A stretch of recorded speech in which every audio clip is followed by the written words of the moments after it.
Would you like to kick us off, Ellen?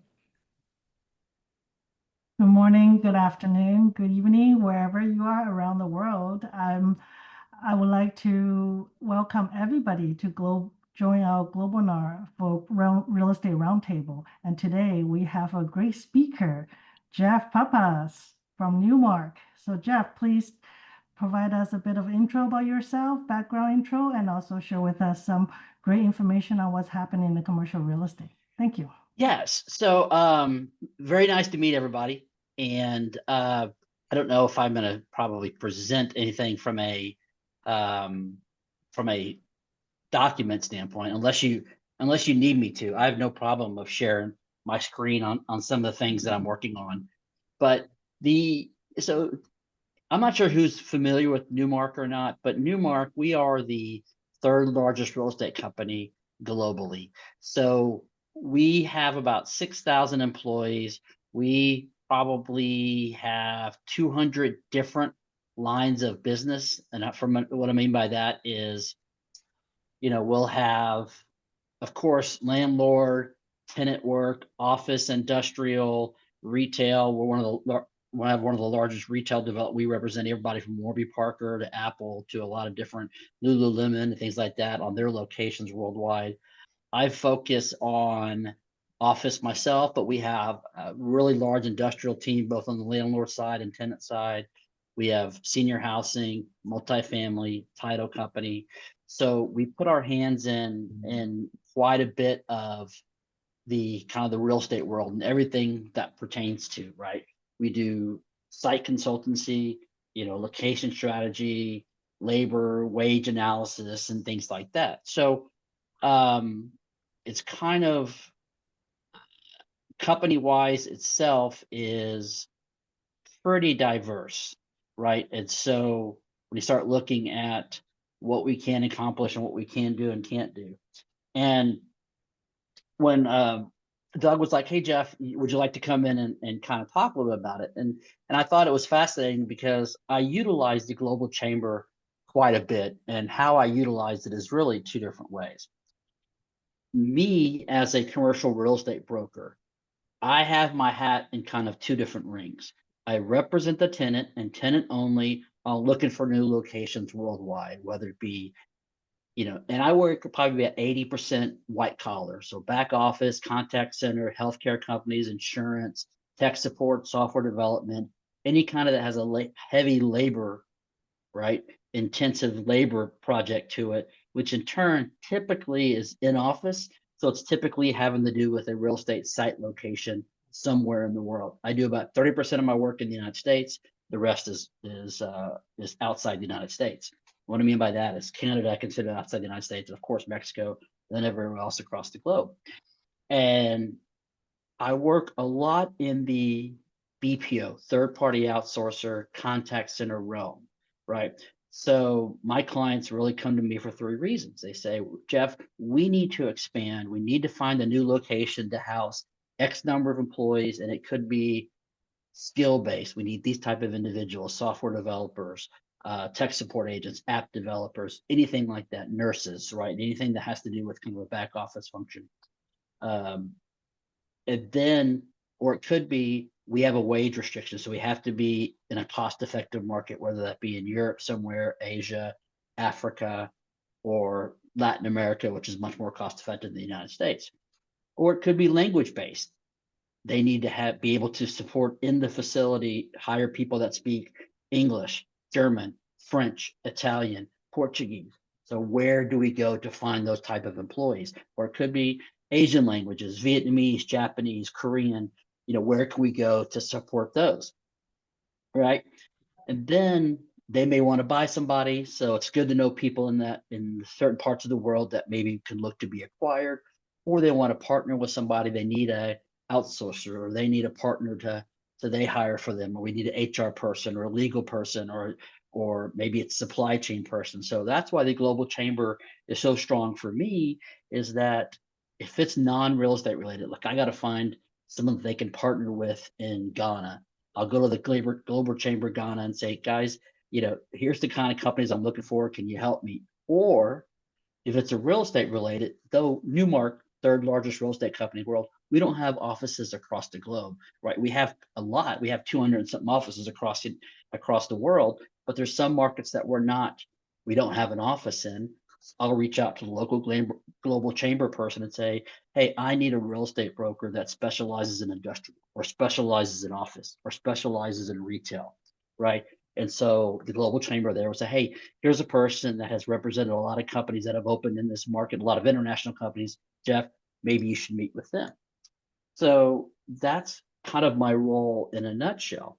Now, from a real estate standpoint, from a global real estate standpoint, the clients will come to me and we handle the entire transaction. So we'll handle, if they say, Jeff, we need space for 700 employees in Nairobi, we'll do a complete market search of every real estate option that fits, say, 3,000 square meters or 32,000 square feet, whichever you want to look at it. And we'll find all the properties that fits their requirement: size, floors, location, IT, telecom, fiber, parking, retail amenities, a good landlord, a strong landlord. Is it a local landlord? Is it a national landlord? Will the landlord fund the build out? Will he not fund the build out? How long of a lease? We also provide what typical lease terms and lease languages are done in that market. For instance, we're doing a project right now in Brazil for a client, and my client's based in the US, has very little employee base in Brazil, and all the leases and everything are in Portuguese.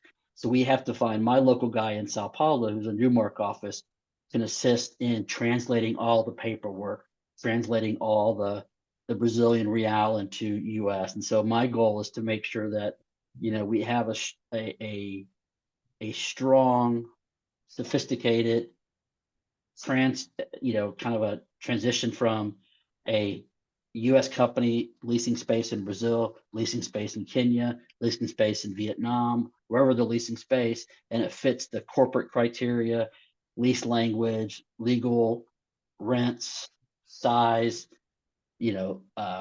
all the amenities. Does it fit the corporate image? So there's all these different parts that go into the real estate transaction. And while we're doing the real estate transaction, we are also providing all the labor data that is necessary for them to make the right decision.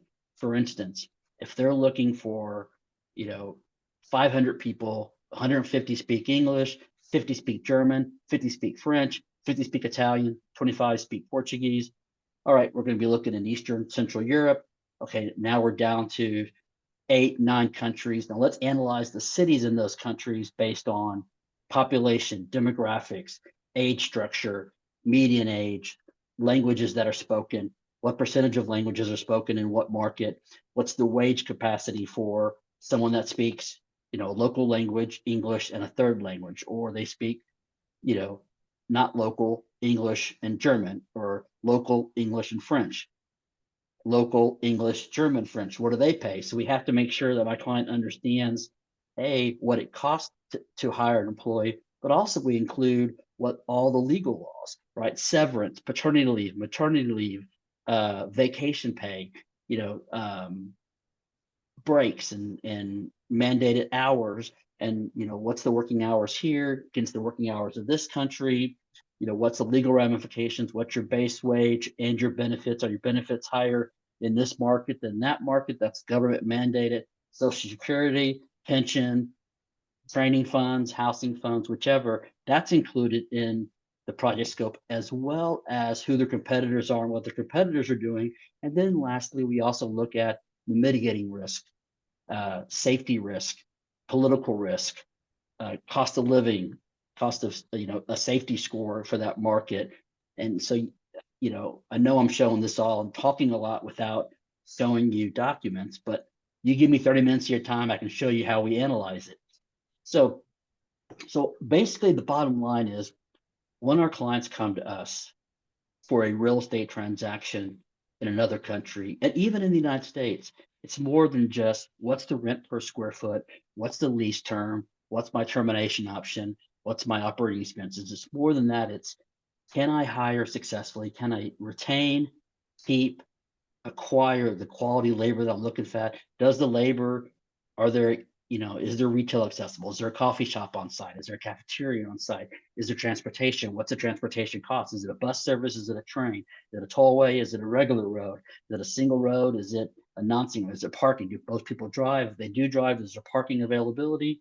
And so you've got all these different aspects of making sure that the real estate fits the labor, which fits the wage, which fits the operating costs, which fits the geographical parameters of our client of where they can and cannot be. So, when Doug talked to me about, hey, what's the real estate like globally? Well, it's fascinating because the clients are requiring the same thing in every country, just a little bit different from a standpoint of it could be as simple as, look, Jeff, we're going to hire 700 people in the United States. 90% of them drive. So then you've got that part of the solution you got to figure out. Is it going to cost? How much does the parking cost? Is there parking nearby? Is it lit? Is it safe for my employees? If it's bus, can they take the bus? If I got to pay for parking, how much is it per space per month? Then if you look at something else where, look, 90% of your staff is not going to drive, you only need car parks for 10%. Okay, what do those car parks, but more importantly, where are the bus stops, where are the train stops, how far are you from the building? Is the weather conducive to people walking, a quarter mile, a half mile, a mile, or do I have to get a bus to say, okay, the bus stop's pretty far from my building. Do I have to hire a private bus to bring my employees at all the different shifts?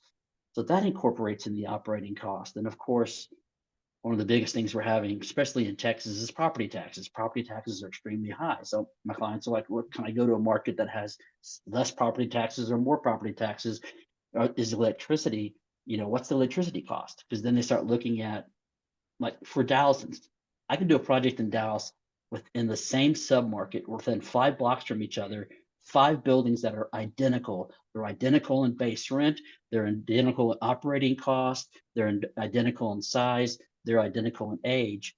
But the electric cost per square foot is $2.10 in this building, $1.90 a square foot in this building, $3 in this building, $1.10 in this building. So like, great, I have 5 buildings that are identical, but all 5 have different electrical costs. So it's like, guys, and that's to me is fascinating because you would think all 5 buildings on the same street could just be the same electrical price. Well, no, it's all a bit different. So you got to look at that into the consideration.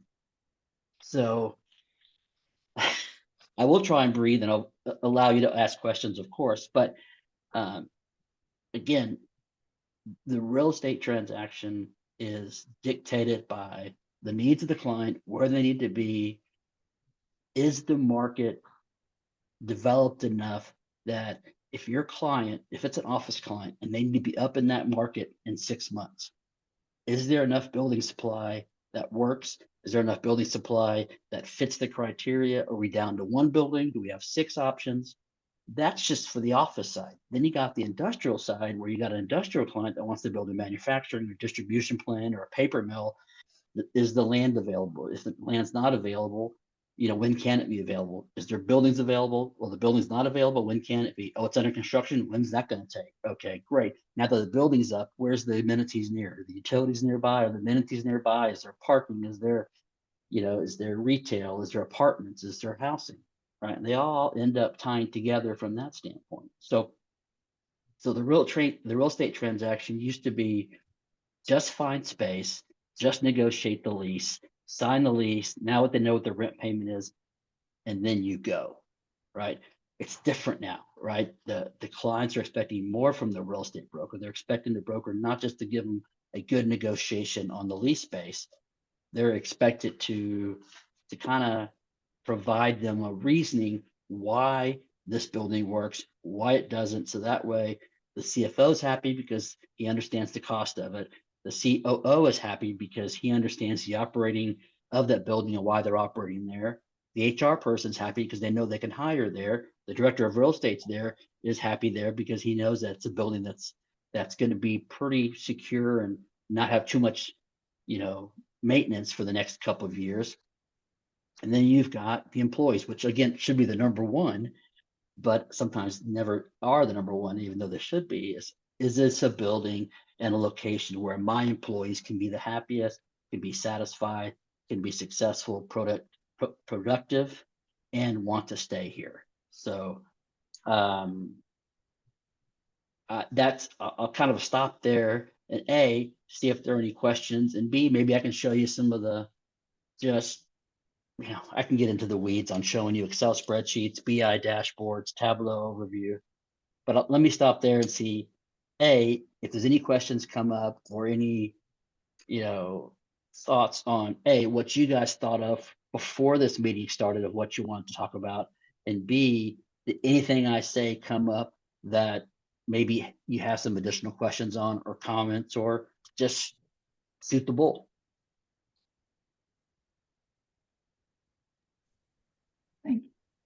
Thank you, Jeff. I want to first have the audience. Anybody have any questions for Jeff? Oh, please. Lisa, go ahead. Either I've given you too much information or I'm not or I'm boring you. Lisa, please go ahead. The latter, question. absolutely go ahead. not. Hi, Jeff. This is Lisa. Hi, Lisa. Great information. Thank you so much for the synopsis of what you do and the company that you work for. I'm curious, y'all being the top three in commercial real estate, I guess not knowing too much about the background of how the books of record was developed with Newmark. Can you speak to how a company or individual or a business owner seeks out your company versus others? Yeah. Well, Newmark itself, we are privately owned. I'm sorry, we're publicly traded. That is owned by Cantor Fitzgerald, which is one of the largest management companies. They're out of New York City. You're probably familiar with them via 9/11, but also with our former owner, who's now the Secretary of Commerce for the Trump administration, Howard Lutnick. But he sold 17, I can't remember how many thousands of shares he had to sell in order to do that, but his family still has the controlling interest in it. And, there's real estate companies that do what we do that are relatively, siloed from a standpoint of they may have a broker that does the brokerage side. Then they may hire a tax guy that does the incentives that we do also. So when it comes to business incentives, tax incentives, we also help negotiate that within the same transaction. And then they may hire a labor guy, and then they may hire Deloitte. So they may hire 4 or 5 different people to join this team, but not all are on the same page. So what they're looking for is, for instance, I'll give you an example. I may be negotiating on a building in Chicago, and the incentive guy is negotiating with Illinois and Chicago for the incentives, but they're not tied to this market, and we're not. So if we're looking in Chicago and in New York, we're making sure that we negotiate New York against Chicago, the state of New York against Illinois. And if they have a broker in every market, they're not doing it that way. They're just cared about the Chicago deal. The New York guy cares about the New York deal. And the tax guy only cares about that state and that state. If you put them all together and use them to negotiate against each other, right, then it gives a better deal for our client. So our client really wants to be able to have a one-stop shop where he has one point of contact that says, okay, this person within the same organization can handle the legal part of it, the legal review, they're an attorney, but they're also a real estate broker, and they're also handling the labor part. So that way they're on the same page of making sure they're in the right market. What in tax incentives are for this project. We have a tax guy on the same team under the same umbrella. So of course it's me marketing myself to a point, but you've got really the big three: CBRE, JLL, and Newmark. And then you have some other ones that are pretty big, but it's got their hands in so many different things and where their revenue comes and all that. So, the best thing about a real estate broker is usually it's at no cost to the tenant. The client that hires me is, I'm typically paid on the real estate transaction, no matter what market I'm in. Now, some landlords don't pay the brokerage fee and I got to get my client to do it, but 9 times out of 10, the landlord's paying the fee. So I have the ability, since you're doing everything within one organization of Newmark, I can handle the labor part, the real estate part, and typically the incentives with not too much coming out of my client's pocket. And they're comfortable knowing that I'm unbiased and I'm getting the same compensation no matter what country, no matter what market I'm going to. And so there's really no conflict of interest. And B, they understand that they're all working on the same goal. So the real estate is working with the labor part, the labor part's working with the incentive part. So that way it's all geared towards one transaction and not three separate transactions that are part of one transaction. So now I don't know if it's answered your question from that standpoint, but you know, being that we're a large firm, being that we're relatively easy to connect with, because yes, we're 6,000 employees, but we have people like me that have specialists in certain industries, right? So I may focus on the office side with tech companies, headquarters, kind of office set, but we have a same guy that sits across from my office that does the same thing I do, but focuses mainly on OEM, which is the automotive, and food and bev. So he does the same thing I do, but in the food and bev industry and in the OEM industry. So and that's the best thing about Newmark. You can have one company that maybe has their headquarters has one need, the sales office has a need, but their distribution plant has a whole nother need, all under the same umbrella. So we have the ability to, instead of getting three different agents for three different projects, you have the same company doing the sales office or the tech support office, the headquarters, which again is different than a typical back office tech office, and then the distribution, which is totally different than either one of the offices, right? And so, and then you have one person being able to manage, you know, every single country that they're going to be located in. What you don't want is have a US broker, a European broker, an Asia broker, an Africa broker. Then you got to get brokers inside of all those. So, so Lisa, I hope I've kind of answered your question on why we're utilized and how we're found, and how, you know, someone can come to us and say, great, we're a company that has multiple industry lines. And like we work with a lot of VCs and private equity that have their hands in, you know, 5 or 6 different industry sectors, and they have the final, you know, it all comes down to money. It all comes down to renting a building, buying a building. Does it make sense to buy or lease? Does it make sense to lease first buy? Does it make sense to do a sale lease back? We can do all that to make sure that our clients' financial needs and their EBITDA and their value is met in the long run. Thank you, Jeff. Does that help, Lisa? Did I make it more confused or answer? No, you definitely did answer and more. Thank you so much. Lisa, Yeah. what's your situation? What do you mean by this question? Oh, tell us a little bit about yourself. Oh, okay. Thank you, Doug. Hi, everyone. Nice to be on the Zoom meeting with y'all. I'm with Exp Commercial. I've been on the investment side since 2014. I recently got licensed and in a focus on commercial. So I am a generalist right now. Don't have a niche like office or industrial, but I do have a sphere of my network in tech and aviation. Last 11 years of my career has been in tech with Southwest Airlines. So that's a bit about myself. Where are you based, I'm based Lisa? in Dallas, Texas. Well, I'm right down the street Yeah. from you. I'm right down the street from the AAC, so I'm in Uptown. So Okay, wonderful. Yeah. then we're gonna have coffee. I promise you that. We're gonna have Wonderful. coffee. I sent you a connection on LinkedIn. So thank you. Excellent. Thank you, Lisa. Yeah, and Jeff, you're right. Newmark, since it's the top 3, so they always in a lot of different conferences, and even when I went to different countries, I talked to different people. They always mention, oh, they just met the head of Newmark, and you know, so that's the reason why a lot of the large contract globally is going through either the top 3, CBRE, JLL, or Newmark. So Lisa, I just want to add a little bit on that. So Anita, so you have a question. I guess Jeff is, Oh, I dropped Sorry. something. Sorry, guys. okay. Sorry, what Go was ahead. that? I'm listening. I'm listening. Oh, okay. Yeah, so you mentioned so you're here in the US, you've got a client you're working Yes. with it that's uh, has needs in Brazil.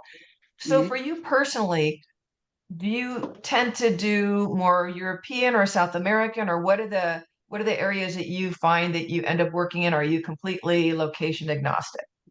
I am location agnostic, and the reason being is most of my clients are global clients, so they have their hands all across the globe in multiple different languages, multiple different industry sectors. So it could be their client may say, "We need you in Brazil." Doesn't matter where in Brazil, but we need you in Brazil. Which for this client here in Belo Horizonte, they said, "Look, you got to be in Brazil, but anywhere but Sao Paulo. Where should we go?" So we did a whole research on markets outside of Sao Paulo, right? Or they may say, "These are the languages that we need." Then that dictates to me, well, you have to be in Central or Eastern or Western Europe to get those languages in the same facility, right? Um, and so that's why, you know, and the way it started was my clients were doing it in the US. Wages got high. We got to go out. We got to go outside the United States. Let's go to Canada. Well, the wages aren't as low as they used to be in Canada. We got to go to Mexico. Well, we need more Spanish. Well, let's go to Central America, South America. So really, the client dictates it. And the way I got into international was used to be a broker like me would say, "Okay, I'll do your US, then I'll have somebody else do international," because international fees sometimes are less than US fees, right? Sometimes, depending on the real estate transaction. But I was the opposite. I says, no, I don't want anybody else touching my client, right? You know, I will do, like the phrase everybody's always heard is, if someone asks you to do something, say yes, figure out how to do it later, right?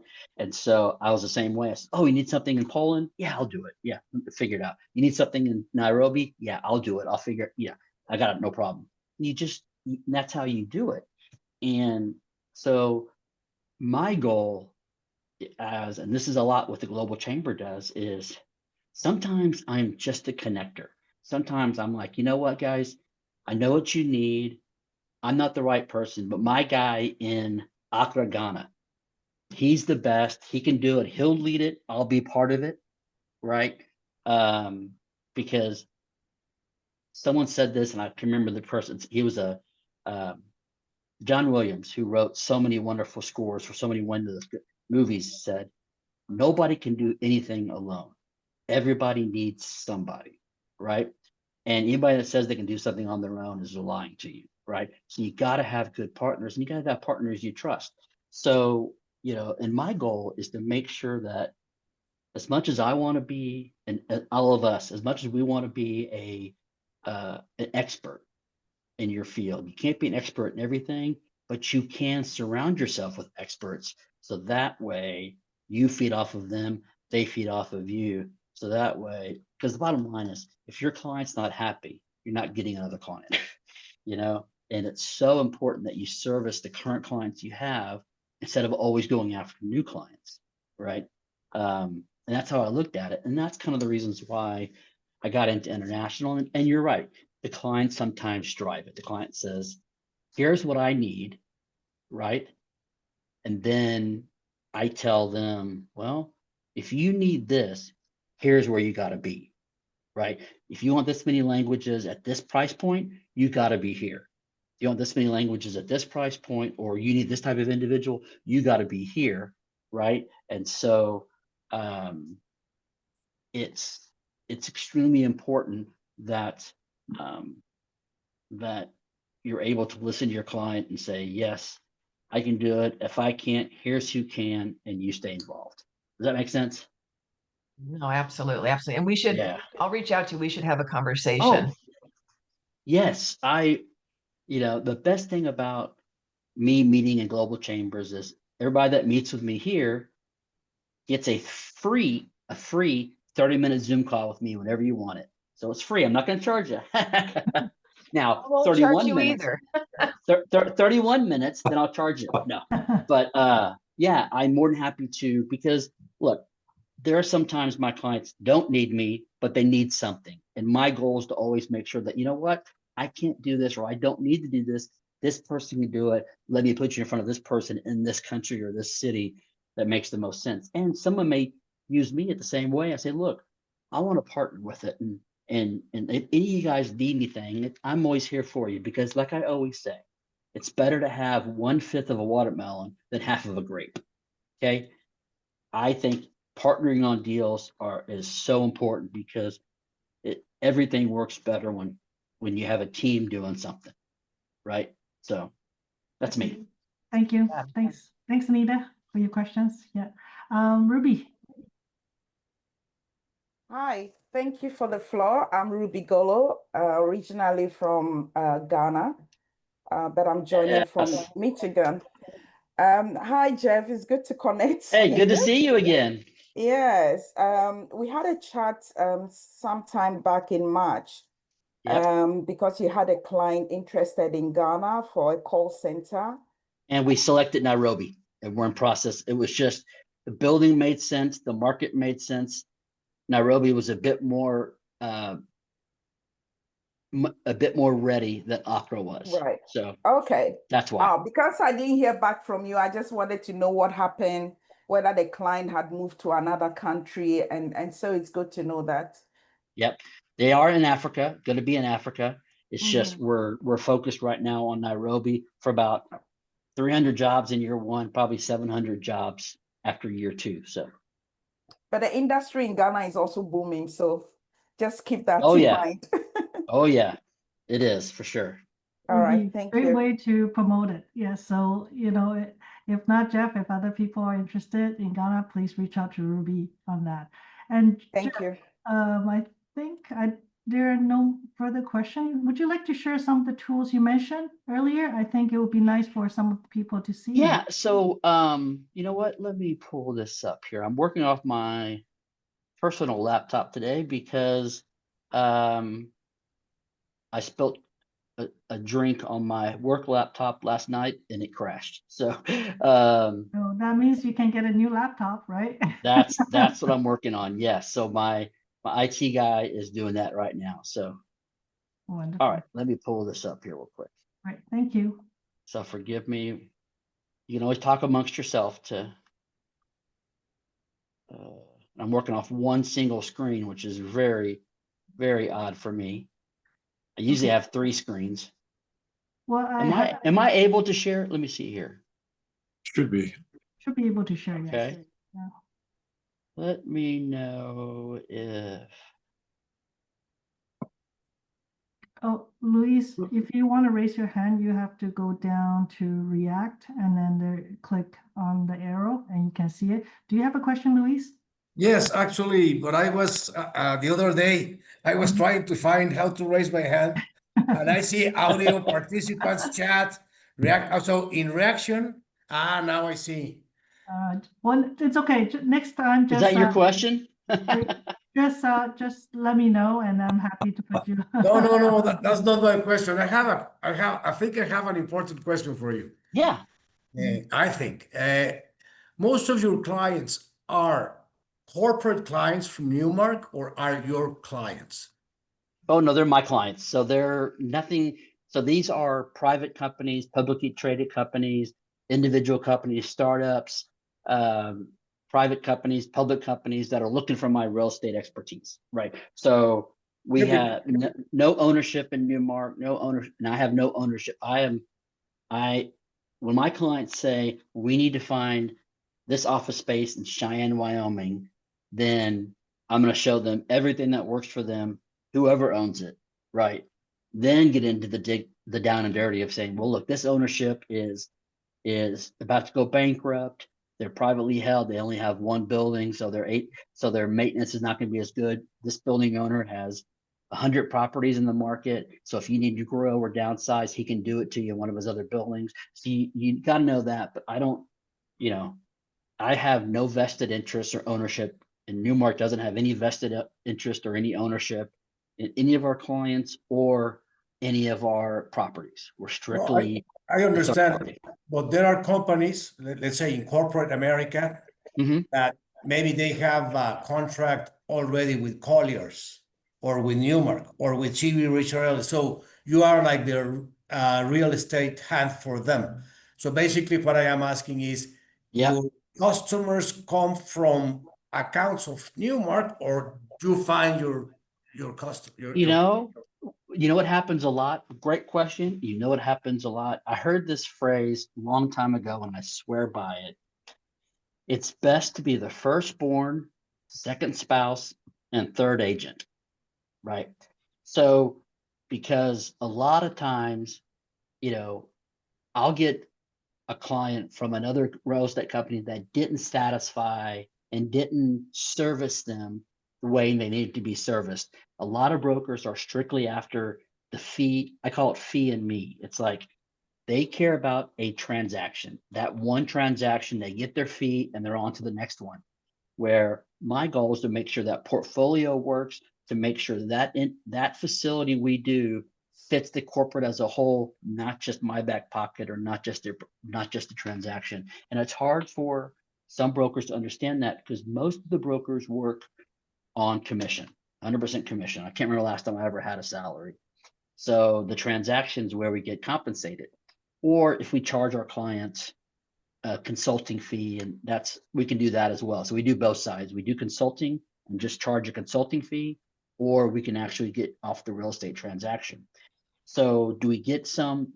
And then sometimes they may come to me and say, Jeff, I have an exclusive with Colliers for this, but they don't offer this. Can you do this and either partner with the Colliers guy, or we'll give you this one project away from their agreement with Colliers, right? Have I done that? It's not smooth because it pisses off the Colliers guy or the Cushman guy, but some can't do what I do. Some don't, and some, not that they can't, sometimes they just don't. And I understand that, but I'm not for everybody. And it may be just a one-off. They may say, Jeff, this is a one-off project and my broker doesn't have the access you have in this country or this continent. We'll want to use you for this project and this project only. Got it? I understand. I'll make sure that, of course, Newmark looks good, but I want to make sure that the broker that they hire is satisfied and understands that, look, I'm not trying to steal this client. I'm trying to support them for you, right? Because that's the only way you can do it, right? It's not all about you. It's about the whole, right? And so, yeah, some clients, they may come to me and say, Jeff, they may have, it's a Newmark broker that represents this client and wants to bring me in on the project for my expertise. Great. I have no problem. We can work on sharing fees and all that. I don't really care about that. That'll work itself out. And so it's a mixture. It's companies that, my biggest competitor sometimes isn't CB and Cushman. It's companies that do it themselves. Because usually companies that do it themselves make mistakes because they don't do what I do on a daily basis. They only do this once every 5 years. I'm doing these projects with clients. I'm working on something every single day, right? So I'm doing 24, 30 projects a year across the globe. And my client, who's been doing it themselves, only does it once every 5 years and doesn't know the nuances of what's happening now. Or maybe they did one 10 years ago and the data has everything's changed in the last 1 year, but especially in the last 10 years. So they need someone like me, or they make a big mistake. And then they realize, oh my gosh, Jeff, I did this happen not too many years ago. Client said, look, we made this decision, a wrong decision. We need to correct it. So let's make all the data and create a weighted matrix that's opposite of the last location we did. So we want to score as far away from that location from a scoring standpoint, because that was a bad mistake on our part. And we did it ourselves. We didn't use somebody. We tried to save money. And I'm not a cost. I'm trying, my goal is to, even if they have to pay my fee for me, my goal is to make sure that I'm at no cost to my client. Does that answer your question and understand that I'm getting clients from in Newmark, outside of Newmark, and then outside of any kind of brokerage relationship at all? Sometimes I'm the first broker they've ever had. Sometimes I'm their second, I'm their third. That's why I said it's good to be the firstborn, second spouse, and third agent. So Very and good. you can use that if you want. If you come to Mexico for a specific project or another country, you always go with the Newmark guys, or you can also work with another guys. Actually, you know what? I have a good friend that I've known for 20 something years that has a company of his own, and I use him a lot. And he's in Mexico City, but if we're doing something in Merida, which we're doing right now, he says, hey, I'm going to be the guy on the ground because I need somebody that knows the local market, but also can translate. My Spanish is muy poco, habla español, muy poco. So I'll need someone that knows that market, but also knows the country as a whole, whether he's sitting in Mexico City, Guadalajara, Monterrey, Puebla, Querétaro, wherever they're sitting, they have to know the country as a whole, but also those landlords in that city, in that state. So yeah, so I just want whatever market I'm working in, I want the best person for that project I can get in that. And if it's a non-Newmark guy, it's a non-Newmark guy. There is not an internal policy that tells you have to go with the Newmark guys in Mexico. Look, if it's a project that they're very strong in Mexico, great guys. But if I say, hey guys, this is the market we got to be in, you're going to go out. If I hire my Mexico guys, they're just going to go ahead and hire some locals. Say, look, guys, I'll cut you in, or you know what, recommend these guys so that way they're either still involved or have some kind of say in it. Or they may say, look, Jeff, I don't work in that market. I don't work that industry. Here's the person you need to work with. But I always talk to them about it. Sometimes they will, sometimes they won't. And granted, if I have a past history, I just say, look, I want to make sure that I treat as many people fair as possible. But I also want to make sure that my guys know what I'm doing in their market, which is really the most important thing. Whether I use them or not, they know what I'm doing. They know who I'm working with. But yeah, I want to. But if the project doesn't make sense for them, then they will recommend somebody, or I'll use the best person possible. Well, thank you, Louis. I hope Jeff answered all your questions. So Jeff, we have about 5 minutes or so. So maybe we just quickly go through some of the. Yeah, this is just a starting point of I'm creating a profile for a client. These are two companies that are merging, and I'm just getting their real estate portfolio put together. This is just a starting point. This just tells where all their 103 locations are across the world. This tells you red dot's one company, blue dot's another company. If they want to know where their sites are just in the Asia Pacific, then I can go into each one and give a breakdown of the address. Then I can start putting in floor plans, rental rates, lease terminology, when's the termination option, how many employees they have there, what business units are there. They say, okay, let's just go to Germany instead. So let's look at all the German locations. And then we can also look at, okay, which ones overlap. So that means is these merging companies probably have they have two offices in the same market. They want to figure out how to consolidate.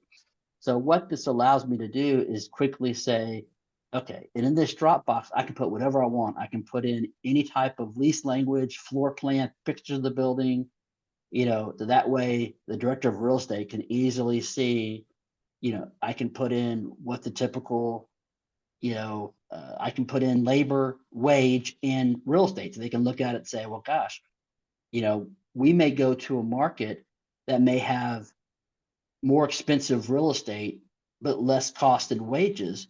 That's a better deal than going into a market that's a bit more costly in wages, but less in real estate. You got to figure out what's the main driver, what's the, and then you can go into each country and say, okay, what do we have in this market? Okay, where is it located? And we could just do it by city, by continent, by country, or by it all as a whole, right? Because really what people want is good data visualization that says, okay, because you can get all the data you want. If you can't make it give you an answer, whether you do it with it or you show the client, because look, once the project's done, everybody CYAs, everybody. So they all got to make sure that look, I made the decision, here's why. And it's all my fault anyways. If something goes wrong, it's the broker's fault. So we got to just accept that. But they want to know that, hey, we made the decision to go to Henderson, Nevada because of this. Here's why. Why didn't we go here? Well, here's why we didn't go there. Because, hey, I'm the CEO. I have a summer home in Tahoe. Why didn't we go to Reno? Well, here's why. Well, I got a summer home in Michigan. Well, why didn't we go there? Well, here's why. Or we did go here, even though he does have a summer home in Michigan. But we did go here, and here's why we did make the decision. Not because I have a summer home, not because I love to ski, or, you know, see, and but all of these decisions come into play when making a real estate decision, that you as a broker have to make sure that they've made the right decision. So when they come up for a new office, I'm calling Jeff back because he did a great job, right? So I hope I've opened some eyes, or said, hey, a lot of times people say, oh my God, I didn't know there was someone that did what you do. A lot of clients and a lot of new clients say that. Like, I had no idea there was someone that, because sometimes I'm a real estate guy, but I may do all labor, nothing to do with real estate. Now I'm paid a fee to do it, but a client may say, maybe I need a new office. No, you don't need a new office. You don't need to relocate. You need to hire this type of person, or you need to pay this person this. That's why people are leaving. Or no, just put your mobile billboard on this side of the highway, not this side, because that's the kind of person you want to hire. And that's the wage you want to pay him, right? So it's things like that they forget that it all ties together, right? If you have a person working in your office, then your office has to make sure it's conducive to doing business and conducive to making sure that your employee is happy. And when all that comes together, like, I love where I office. I have a good parking. We have a parking garage. It's a good location off a couple different highways. I can walk to a bunch of different restaurants, and I have a good office with decent Wi-Fi. Not good, but decent Wi-Fi. It's getting better. So I have everything I need to be successful. Now it's up to me. That's all you want from a building, from a company owner. My employees are in the right spot, being able to be productive, and real estate is just a small part of it, but it's an important part of it, right? And you got work from home, and I can do work from home studies too, but that's a whole nother issue. So then you got AI, and that's a whole nother issue. Then you got but there's always a disruptor, right? Yeah. But we always need a good agent. Yeah, thank you, Jeff. So I think one of the key thing is really for what you do is you actually need a lot of data, right? And then that's really the Yes. key, right? Like I can see from what you just showed us, it's really, you have pretty much worldwide data at your fingertips, right? So that's the reason why you can input and put in requests. And then so people from those countries can figure out, what's the best strategies to help the corporate clients. So I think that's really the key thing too. It's not just real estate. It's also about revenue expense. It's also about you have the actual correct data and all the information available at your fingertips in order to make the right decision for the corporate clients. Yeah. So really appreciate it, Jeff, for all the information you shared today. And so everybody, I just wanted to share that, if you are interested to learning more about it, Jeff has a free first 30-minute call that you can reach out to him. If it's more than 1 minute, 31 minutes, then he'll start charging you, right? I charge $10,000 by the minute, so I'm just kidding. So no, he's a great person. If you can look him up in LinkedIn, and you can see, his experience and his background is amazing. And Doug, do you have anything else that you would like to say before we close off? Thank you. Jeff's been a long-time member of Global Chamber with at least 3 firms, and now you've been with Newmark for quite a number of years. You've been gradually. Karina, that's how long it was. Karina got me in. Oh, Karina, yeah. So that's how long it was. Did you come to the Global Chamber Dallas launch that we did downtown years and years ago? Yeah. Okay. Yes, that's where I met her. So you and I met in person back in those days, because that was one of the chapters so that was probably 7 years, something like that. Easy, maybe even longer. Yeah. So thank you for your longtime leadership, and just seeing how you've evolved. Your jokes haven't gotten any better, but your business. Hey, I know. So if you have, I do have one question. Anybody Oh. music buffs here, but what is a 4-member rock band but has no lead singer?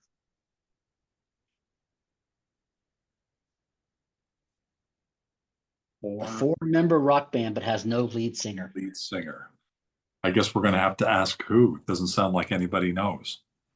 Mount Rushmore. Get it? Hard rock band. Good one. 4 members, hard rock. There you go. That's it. I'm out. Next show at 11. Thank you so much. His business work is much better. Yes. Much. And really, I mean, it does have some funny jokes too, but the work itself is amazing, and how you pulled this all together, just so impressed. So that's all really that we had. Thank you, Lisa, for your question. And Rabia, where are you today, Rabia? Oh, you're on Hi, mute. everyone. Well, there Thank you you go. so much for the great session today. Hi, Doug. Hey, Hope all well. well, where are you today? I'm in Karachi, Pakistan. Okay. Thank you so much for this amazing session today. Quite informative. Look forward for more sessions. The like best thing about the Global Chamber is everyone is so interactive, and you keep, this networking and strategic like collaborations on. That's the best thing. Thank you. Wonderful. And Rifat, thank you for joining as well. And Ruby, of Welcome. course, and Anita. Got to drop off, but I think we're all guys, set. Thanks, Jeff. Thank you, link Jeff. in with me, guys. Link in. Thank you. Thank you. Thank you, Jeff. Back to you, Ellen. Well, yes, I just wanted to thank Jeff again, and thank you everybody who's here. So for those of you who's still online, do you guys want to quickly introduce yourself and where you're located, since we have about 2 minutes? Yes. So I need to jump off, so I'll see you later. yes, great. Thank you. Sure, I'll go. Anita Rodal, president of SBPA Services. I'm located in Southern California in Manhattan Beach. If you've ever flown into LAX, you are flying, when you take off over the ocean, look to the left, that's my beach. I represent several currency exchange companies. I help global real estate investors, importers, global companies save money and time on their cross-border payments. Anita Rodal, SBPA Services. Thank you. And Ruby? Hi, everyone. So I represent Ghana. So if you are interested in my market, I'll be happy to help. Feel free to connect on LinkedIn. Whatever your project, whatever your request, we tailor our services to meet your needs. Thank you. Thank you. And Rabia? This is Rabia Omar. I'm open for the platform. If anybody looking for acquisitions and succession planning ideas, or any restructuring or any arbitration mediation issues, please, you're most welcome to contact me. We work with family offices. We work with advisory firms. We can help you raise investments, debt, equity, grants. We deal with everything. So I'm open for options. Thank you. So Rabia, just to confirm, where you're located in Pakistan, or is it just I'm in located in Pakistan at the moment, but I keep traveling between UK, Africa, US. So it's like because my family is in Canada, my children in US, my law firm based out of UK, my sister is in Africa. So it's like a global presence. World traveler, world traveler. Thank you so much for this invite. And Prune, you're in Bangkok. Go ahead. Hi, can you hear me? Yes. Yes, yeah, it's a pleasure. I just I'm with the team actually just setting up the global chambers in Bangkok, and it's just the first time I joined this particular meeting and group. It's a pleasure to hear what you're all doing. Very dynamic indeed. Yeah, if you need anything for Bangkok, please reach out to me. I think I'm sure you can reach out through. We're just setting up, so basically, I think there's a way you can always reach out to me anyway, and hopefully in the near future, you'll know more about all these, each other. Anything, please. Thank you. Thank you. Any Chris. questions, let me know. Yeah. So anybody you. want to go to Thailand and eat some yummy food, have fun there, please Yes. reach out to him and also do some business in the all meantime. Okay? all the street food, please. Yeah. Thank you. Yeah. Lisa? Lisa, are you still on? Yeah, go ahead. I am. Sorry, Ellen's trying to find the mute button. Good afternoon, everyone. I am Lisa Nguyen from Dallas, Texas market, a commercial real estate advisor here. And connect with me on LinkedIn. I'll send over my business card and look forward to connecting with y'all in with further meetings and relationships. Thank you, Lisa. Theory, are you on?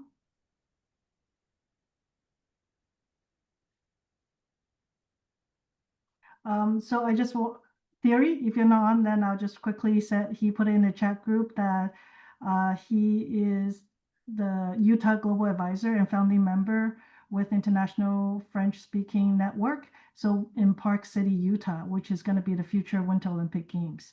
And so if you guys have any interest in terms of food, agriculture, social media, anything, please reach out to him. His contact information is in the chat.